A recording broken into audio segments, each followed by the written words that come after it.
विद्वान साथियों, आज हमें भारतीय संविधान की प्रस्तावना से संबंधित प्रश्नों को एक एक करके हल करेंगे।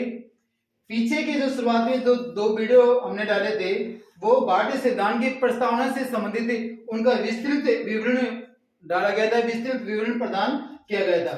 उन दो वीडियो को अच्छी तरीके से समझने के बाद में हम इन सभी प्रश्नों को एक एक हल करेंगे और इन सभी प्रश्नों को एक एक हल करना, क्योंकि ये प्रश्न है वो सभी प्रकार की जो प्रतियोगिता परीक्षाएं हैं उनके लिए बहुत ही महत्वपूर्ण है, जो आपको एक भारतीय संविधान के अंदर आपको एक प्रतियोगी, एक सशक्त, मजबूत, कॉम्पिटिटिव बनाएगा। तो सर्वप्रथम जो पहला प्रश्न ये है कि भारतीय संविधान को यानी प्रस्तावना को भारतीय संविधान का परिचय पत्र किसने कहा? चार ऑप्शन दे रखे हैं, इनमें से आपको बताना है कि प्रस्तावना को भारतीय संविधान का परिचय पत्र किसने कहा? पहला ऑप्शन है BN राव, दूसरा है जेनिंग्स, तीसरा है NA पालकीवाला और चौथा है पंडित जवाहरलाल नेहरू। इन चारों में से आपको बताना है कि BN Rao first, second Jennings, third NA Palkhivala और नेहरू। तो इसके अंदर है NA पालकीवाला। NA पालकीवाला ने प्रस्तावना को भारतीय संविधान का परिचय पत्र कहा है। इससे जो अन्य जो एक ऑप्शन ख, ग और घ, इन सभी ऑप्शनों को हम हल करके देखेंगे तो BN राव है वो भारतीय संविधान है उनके सलाहकार नियुक्त किया गया। तो भारतीय संविधान का जब निर्माण किया जाता तो उनके सलाहकार थे, उनको नियुक्त किया गया था BN राव को। जेनिक्स है, इन्होंने भारतीय संविधान को जो वकीलों का स्वर्ग है, जो जेनिक्स है आइवर जेनिक्स, उसने कहा कि भारतीय संविधान है वो वकीलों का स्वर्ग है। NA पालकीवाला ने भारतीय जो प्रस्तावना है संविधान की उसको ये कहा कि प्रस्तावना भारतीय संविधान की परिचय पत्र है। और पंडित जवाहरलाल नेहरू जिन्होंने उद्देश्य प्रस्ताव को संविधान सभा के समक्ष सर्वप्रथम प्रस्तुत किया था। प्रश्न नंबर 2 के अंदर ठाकुरदास भार्गव ने प्रस्तावना को भारतीय संविधान की क्या उपमा दी है?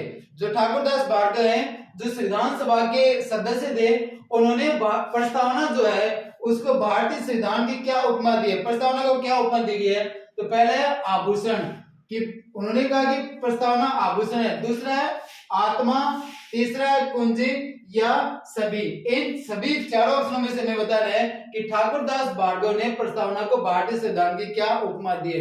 तो ये चारों के चारों ऑप्शन सही है।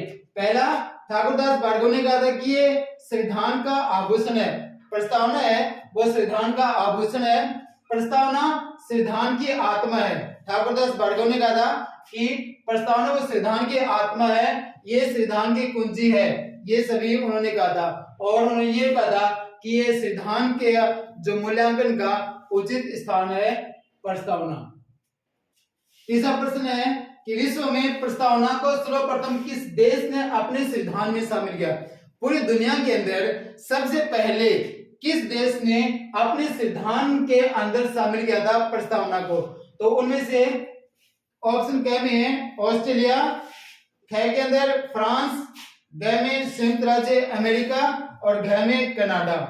इन चार ऑप्शन में से है संयुक्त राज्य अमेरिका। संयुक्त राज्य अमेरिका एक ऐसा पहला देश है जिसने पूरी दुनिया के अंदर एक लिखित संविधान लिखा था और अपने संविधान के अंदर प्रस्तावना को शामिल किया था, संयुक्त राज्य अमेरिका। ऑस्ट्रेलिया है, ये इससे भारतीय संविधान ने जो भाषा लिया गया, यानी भारतीय संविधान की जो प्रस्तावना भाषा का जो प्रयोग है, जो शब्दों का भाषा को यूज किया गया है वो ऑस्ट्रेलिया से लिया गया है। और फ्रांस से भारतीय संविधान ने 3 शब्द लिए हैं। और जो कनाडा है उसने भारतीय जो संविधान है वो कनाडा ने संघ की जो व्यवस्था है उसे वो लिया गया है। प्रश्न नंबर 4, भारतीय संविधान की प्रस्तावना की भाषा किस देश से ली गई है? भारतीय संविधान की प्रस्तावना की भाषा किस देश से ली गई है? इसमें 2 प्रश्न बन सकते हैं, एक तो प्रस्तावना की भाषा किस देश से ली गई है और दूसरे बन सकते हैं कि भारतीय संविधान की प्रस्तावना किस देश से ली गई है। ये दोनों अलग अलग प्रश्न है। तो जब प्रस्तावना की भाषा से संबंधित प्रश्न है इसमें ऑप्शन दे रखे हैं संयुक्त राज्य अमेरिका, ख में ऑस्ट्रेलिया, ग में फ्रांस और घ में रूस। तो प्रस्तावना की भाषा का जो सवाल है तो वो है ऑस्ट्रेलिया। भारतीय संविधान की जो प्रस्तावना है उसकी भाषा है वो ऑस्ट्रेलिया से ली गई है। ऑस्ट्रेलिया के अंदर जो शब्दों का यूज किया गया है अपने देश की संविधान प्रस्तावना में, वैसे शब्द भारतीय संविधान की प्रस्तावना में यूज किए गए हैं। और जो संयुक्त राज्य अमेरिका है, संयुक्त राज्य अमेरिका से भारतीय संविधान ने प्रस्तावना को लिया गया, उससे उसकी तर्ज के ऊपर उसके ये लिया गया है। फ्रांस और रूस, ये जो दुनिया की दो क्रांति हैं, इससे फ्रांस से जो भारतीय संविधान में स्वतंत्रता और समानता और बंधुत्व है, ये तीन शब्द लिए हैं। रूस से न्याय व्यवस्था ली गई है, सामाजिक, आर्थिक और राजनीतिक न्याय लिया गया भारतीय संविधान की प्रस्तावना में। प्रश्न नंबर 5 है, प्रस्तावना के शुरुआती शब्द हम भारत के लोग किस देश की प्रस्तावना की तर्ज पे लिए गए हैं? यानी प्रस्तावना के जो शुरुआती शब्द हैं, जो भारतीय संविधान की जो प्रस्तावना है उसके शुरुआती शब्द हैं हम भारत के लोग, तो ये किस देश की प्रस्तावना की तर्ज पे लिए गए हैं? तो इसमें ऑप्शन क में है संयुक्त राज्य अमेरिका, ख में है ऑस्ट्रेलिया, ग में रूस, घ में है दक्षिणी अफ्रीका। तो प्रस्तावना के शुरुआती शब्द हम भारत के लोग हैं, ये संयुक्त राज्य अमेरिका से लिया गया है। संयुक्त राज्य अमेरिका की जो प्रस्तावना है उसके शुरुआती शब्द है हम संयुक्त राज्य अमेरिका के लोग, तो उसी के तर्ज के ऊपर भारतीय संविधान की प्रस्तावना में ये शब्द जोड़े गए हैं। तो हम भारत के लोग हैं वो संयुक्त राज्य अमेरिका के संविधान जो प्रस्तावना से संबंधित हैं। छठा प्रश्न है, किसने संविधान सभा के समक्ष सर्वप्रथम 13 दिसंबर 1946 को उद्देश्य प्रस्ताव प्रस्तुत किया? यानी किसने संविधान सभा के समक्ष सर्वप्रथम 13 दिसंबर 1946 को उद्देश्य प्रस्ताव पारित यानी प्रस्तुत किया? उद्देश्य प्रस्ताव 13 दिसंबर 1946 को। तो ऑप्शन नंबर क में है डॉक्टर भीमराव अंबेडकर, ख में पंडित जवाहरलाल नेहरू, ग में डॉक्टर राजेंद्र प्रसाद और घ में सच्चिदानंद सिन्हा। तो 13 दिसंबर 1946 को उद्देश्य प्रस्ताव लेके आए थे भारतीय संविधान सभा के समक्ष वो थे पंडित जवाहरलाल नेहरू। पंडित जवाहरलाल नेहरू ने सर्वप्रथम 13 दिसंबर 1946 को उद्देश्य प्रस्ताव लेके आए थे भारतीय संविधान सभा के समक्ष।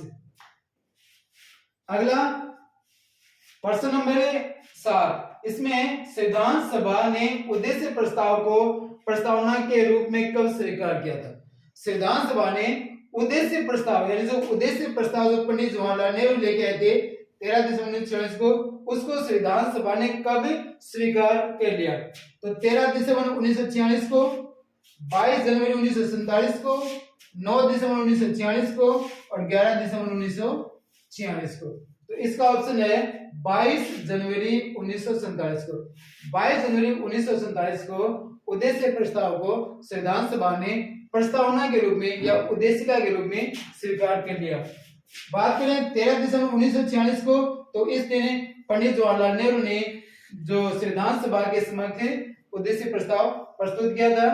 9 दिसंबर 1946 को संविधान सभा की पहली बैठक हुई थी और जिसके अंदर डॉक्टर सच्चिदानंद सिन्हा को एज का अध्यक्ष था वो नियुक्त किया था। 11 दिसंबर 1946 को संविधान सभा की दूसरी बैठक हुई थी जिसमें संविधान सभा के स्थायी अध्यक्ष डॉक्टर राजेंद्र प्रसाद को नियुक्त किया गया। अगला प्रश्न है प्रश्न नंबर 8। प्रश्न नंबर 8 है, निम्न में से कौन सा वाद प्रस्तावना से संबंधित नहीं है? निम्न में से कौन सा वाद प्रस्तावना से संबंधित नहीं है?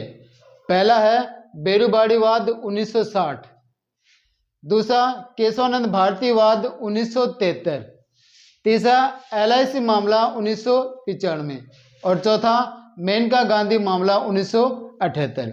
तो प्रस्तावना से संबंधित इनमें से कौन सा वाद नहीं है? तो वो है मेनका गांधी मामला 1978। बेरुबाड़ी वाद 1960 ये प्रस्तावना से संबंधित विवाद है। केशवानंद भारती विवाद जो 1973 में था ये भी प्रस्तावना से संबंधित है और LIC मामला है 1995 वाला ये भी प्रस्तावना से संबंधित है। और मेनका गांधी मामला 1978 है ये संविधान के अनुच्छेद 21 से संबंधित है जो विदेश में भ्रमण की जो आज़ादी देते हैं। प्रश्न नंबर 9 में प्रस्तावना में 42वें संविधान संशोधन 1976 द्वारा कौन से शब्द जोड़े गए? ये प्रस्तावना में 42वां संविधान संशोधन 1976 के द्वारा कौन से शब्द जोड़े गए? तो पहला है समाजवादी, दूसरा धर्मनिरपेक्ष या पंथ निरपेक्ष, अखंडता, एकता। अब इनमें से बताना है कि 42वां जो संविधान संशोधन हुआ था तो इनमें से कौन से शब्द संविधान के अंदर जोड़े गए थे? तो इसके अंदर देखेंगे 1 और 2, दूसरे में 2 और 3, सी में है 1, 2, 4 और डी में है 1, 2 और 3। तो इसके अंदर है कि समाजवाद, धर्मनिरपेक्ष और अखंडता जो शब्द है वो प्रस्तावना के अंदर 42वें संविधान संशोधन 1976 में जोड़ा था। तो इसका उत्तर होगा डी 1, 2, 3। 10वां प्रश्न है निम्न में से कौन सा कथन सत्य नहीं है? यानी कौन सा कथन सत्य नहीं है, गलत है, ये ध्यान रखना है। तो पहला है फ्रांस की क्रांति से, यानी फ्रांस की क्रांति से प्रस्तावना में स्वतंत्रता, समता और बंधुत्व लिया गया। दूसरा कथन है अमेरिका की क्रांति से हम भारत के लोग शब्द लिए गए हैं। तीसरा है रूस की क्रांति से न्याय व्यवस्था ली गई है। और चौथा ऑस्ट्रेलिया से बंधुता शब्द लिया गया। तो इन चारों में से बताना है कि कौन सा कथन असत्य है। तो इनमें से है ऑस्ट्रेलिया से बंधुता शब्द, ये जो शब्द है, ये जो कथन है वो असत्य है। बंधुता जो शब्द है वो ऑस्ट्रेलिया से नहीं लिया गया है, वो फ्रांस की राज्य क्रांति, जो फ्रांस की क्रांति हुई थी 1789, उसमें से लिया गया है। फ्रांस की क्रांति से 3 शब्द जोड़ दिए, स्वतंत्रता, समता और बंधुता, ये भारतीय संविधान की प्रस्तावना में लिए गए। अमेरिका से हम भारत के लोग, यानी ये अमेरिका के जो शब्द हैं, हम संयुक्त राज्य अमेरिका के लोग, वो लिए गए। फ्रांस की जो रूस की जो क्रांति है उसमें न्याय व्यवस्था ले गए, यानी न्याय 3 प्रकार की, सामाजिक, राजनीतिक और आर्थिक, वो इनमें से ले गया। ऑस्ट्रेलिया से भारतीय संविधान की भाषा ली गई है, गुण शब्दों का यूज किया गया, तो ये कथन गलत है। प्रश्न नंबर 11 के अंदर देखें किस समिति की सिफारिश के आधार पे, किस समिति की सिफारिश के आधार पे 42वें संविधान संशोधन किया गया? यानी प्रस्तावना के अंदर एकमात्र संविधान, एक ही बार संविधान संशोधन हुआ है, वो है 42वें संविधान संशोधन 1976। तो ये किस समिति की सिफारिश के आधार पे हुआ था? तो पहला है कालेलकर समिति, दूसरा है स्वर्ण सिंह समिति, तीसरा है मंडल समिति और चौथा है अशोक मेहता समिति। तो इसके अंदर है दूसरा प्रश्न सही होगा, ऑप्शन होगा स्वर्ण सिंह समिति, यानी सरदार स्वर्ण सिंह समिति की सिफारिश के आधार पे 42वें संविधान संशोधन किया गया था 1976 में, जिसमें 3 शब्द प्रस्तावना के अंदर जोड़े गए थे, समाजवाद, धर्मनिरपेक्ष और अखंडता। आगे 12वां जो प्रश्न, इसमें भारतीय संविधान को किसके द्वारा अंगीकृत किया गया? यानी जो भारतीय संविधान है उसका जब निर्माण हुआ था तो किसके द्वारा भारतीय संविधान को अंगीकृत कर लिया गया था? तो ये है पहला संविधान सभा द्वारा, संसद द्वारा, लोकसभा द्वारा और राज्यसभा द्वारा। ये प्रश्न RTET 2012 में आया हुआ है। तो सामान्य से प्रश्न है कि भारतीय संविधान को किसके द्वारा अंगीकृत किया गया? तो इसका उत्तर है भारतीय संविधान सभा के द्वारा, क्योंकि जब भारतीय संविधान का निर्माण हुआ था उस टाइम में भारतीय की जो संविधान सभा ही थी तो उन्होंने इसको अंगीकृत किया। संसद उस टाइम नहीं थी, लोकसभा, राज्यसभा ये बाद में बनी थी, संविधान सभा के भंग होने के बाद में। और जो संविधान सभा थी वो 24 जनवरी 1950 को भंग हुई थी। नेक्स्ट प्रश्न है 13 का प्रश्न, प्रस्तावना के अनुसार भारतीय संविधान कब लागू हुआ था? यानी जो हम प्रस्तावना की बात करें, प्रस्तावना के अंदर कौन सी तिथि दी गई है जिसे कहा गया कि इस दिन भारतीय संविधान लागू हुआ था? तो पहला ऑप्शन है 26 नवंबर 1949 को, दूसरा 26 जनवरी 1950 को, तीसरा 24 जनवरी 1950 को और चौथा है 1 नवंबर 1956 को। तो इसके अंदर आएगा 26 नवंबर 1949 को। यानी जब प्रस्तावना के अनुसार जो भारतीय संविधान जो लागू हुआ था वो लागू हुआ था 26 नवंबर 1950 को। इस दिन भारत का संविधान बन के तैयार हुआ था और इसके अंदर जो 16 अनुच्छेद थे वो उसी दिन लागू हो गए थे। तो प्रस्तावना के अनुसार जब बात आए तो हम कहेंगे ये 26 जनवरी 1949 को। और वैसे यदि बात है कि भारत का संविधान जो लागू कब हुआ था संपूर्णतः भारत के अंदर, तब हम कहेंगे 26 जनवरी 1950 को। जब प्रस्तावना की बात हो तो उत्तर ये हमारा ए सही होगा। आगे 14 का प्रश्न नंबर 14, संविधान की शक्ति का स्रोत क्या है? जो संविधान है, भारतीय संविधान, उसकी शक्ति का स्रोत है जनता, लोकसभा, संसद, राज्यसभा। तो भारतीय संविधान की शक्ति का स्रोत है वो है जनता। जनता भारतीय संविधान की शक्ति का स्रोत है। प्रश्न नंबर 15 के अंदर प्रस्तावना के अनुसार भारत का स्वरूप क्या है? यानी प्रस्तावना के अनुसार भारत का स्वरूप क्या है? ऑप्शन नंबर 1 संप्रभु, समाजवादी, धर्मनिरपेक्ष, लोकतांत्रिक और गणतंत्रात्मक। इनमें से ऑप्शन नंबर ए में है 1, 4, 5, बी में 1, 5, सी में 1, 2, 3, 4, 5, डी में 1, 2, 4, 5। तो इसके अंदर है सी, यानी संप्रभु, समाजवादी, धर्मनिरपेक्ष, लोकतांत्रिक, गणतंत्रात्मक, ये भारत का स्वरूप है। भारत एक संप्रभु राष्ट्र है, समाजवादी है, धर्मनिरपेक्ष है, लोकतांत्रिक और गणतंत्रात्मक है। इसमें ऑप्शन नंबर सी आएगा सभी। प्रश्न नंबर 16 के अंदर प्रस्तावना में भारतीय संविधान के उद्देश्य क्या है? जो प्रस्तावना है उसमें भारतीय संविधान के उद्देश्य क्या है?